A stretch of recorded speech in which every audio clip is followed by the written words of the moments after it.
Hi, I'm Steve Poland, and this week I'm going to take you along on a project that I've been thinking about for quite some time. It's a row of 6 10-gallon tanks for fry, and they're going to go in my basement fish room on the top row of my double 40 breeder rack.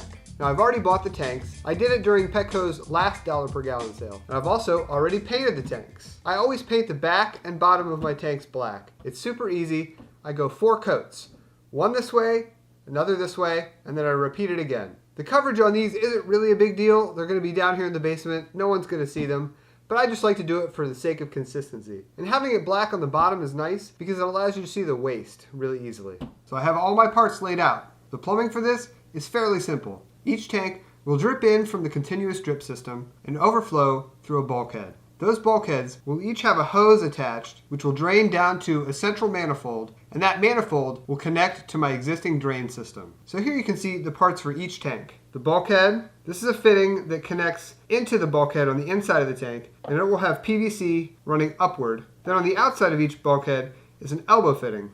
The elbow fitting connects to tubing with a hose clamp. This tubing will be cut into 6 pieces. It connects to a hose clamp over here as well, which connects to a straight barb fitting. And all 6 straight barb fittings are connected to this manifold. And this manifold will be much longer than this, and it will span the length of the 6 tanks. This manifold will be attached to the back of the stand so that the weight doesn't pull on the bulkheads on the 10-gallon tanks. That manifold then overflows through larger tubing held on each end with a clamp and down to a T-fitting that's going to be plumbed into my existing drain. On all of these fittings, I will be either using Teflon tape or PVC cement. Here in front of me, I have everything that I'll need to do one of the tanks, just so you can see what I'm talking about. The first step is to take this piece, this elbow fitting, that will go inside the tank and screw it into the bulkhead. I don't need to use Teflon tape because I'm not worried about a watertight seal on this. This will then slide into the tank. I use my Teflon tape and attach it to this elbow fitting.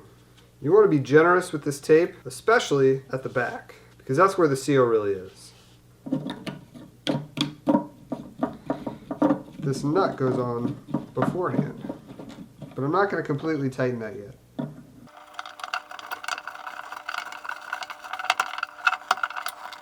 So that's nice and tight, and you don't want to do it too tight because you could break this bulkhead. You just have to make sure that orientation is the way you want it. I want this part down, and then I want this part up. And that's nice and tight on there, and you generally don't want to do anything more than hand tightening this. You can maybe wrench tighten it just a touch. Now we're ready for our tubing. So this will attach to this with a clamp. And I want to screw that tight with a screwdriver. And then I'll cut this tubing to length. The next thing that I want to do is prepare this part, which is the manifold side. And again, I'm going to do something very similar to each of these. I'm just going to wrap it with Teflon tape and screw it in here. Now on these, I probably will use some pliers because it's tough to get these tight by hand with the Teflon tape in there. Once these pieces of tubing are cut, again, this just goes on here. It's going to fit in here, and we're going to have all 6 of them. So I'll show you what this looks like once all 6 of them are completed.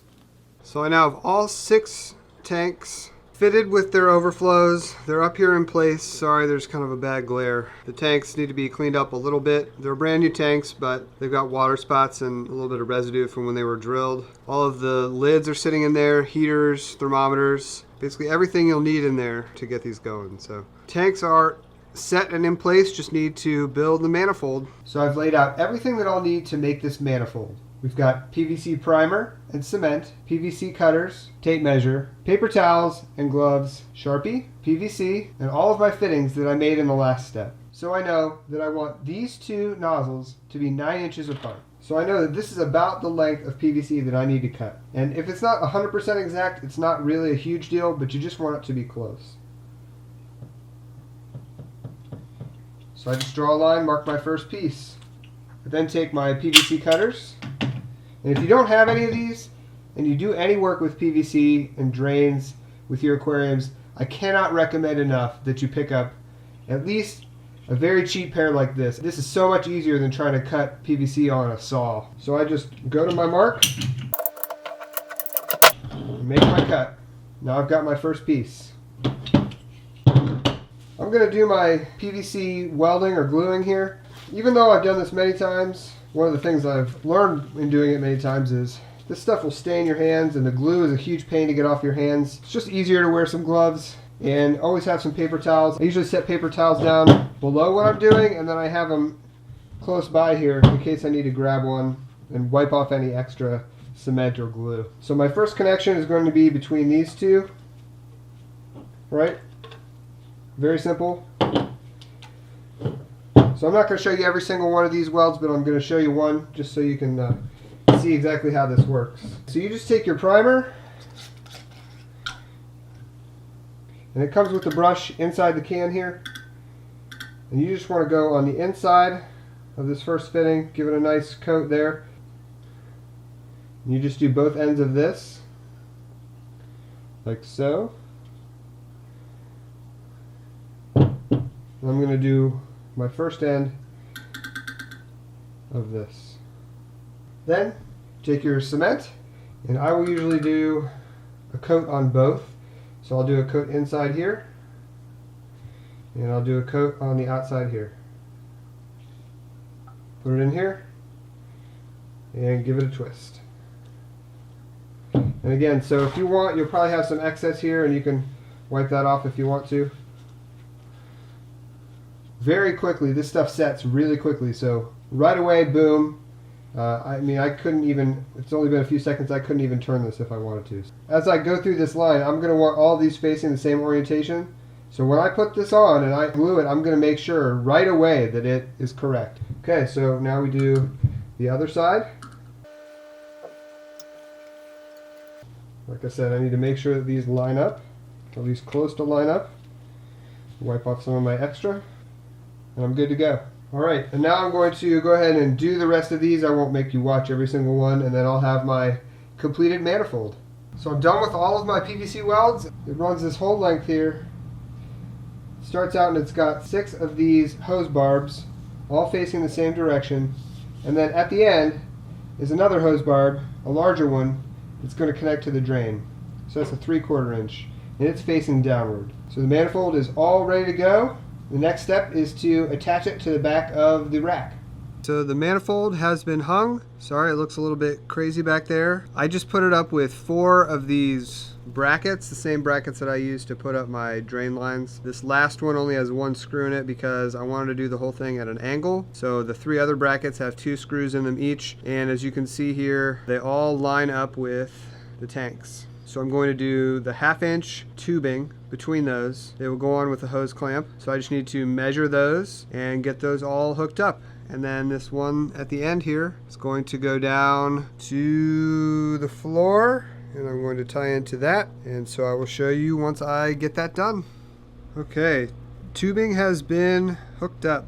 That means that everything drain side is now good to go. But it also means that now I need to add a couple of lines to my water from my drip system so that those can come down into these tanks.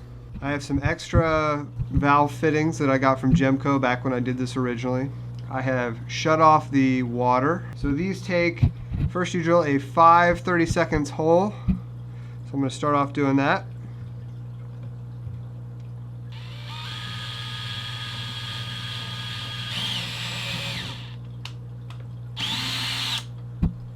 And then I have a tap also from Gemco. It's the appropriate size for these fittings. So I'm just going to very slowly drill in with that.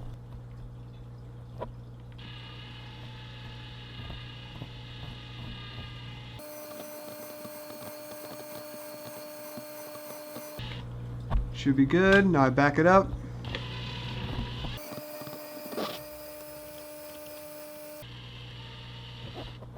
And then I have my valve here. This is what they look like. I like to put some Teflon tape on there. It screws in perfectly because you've used the right size tap.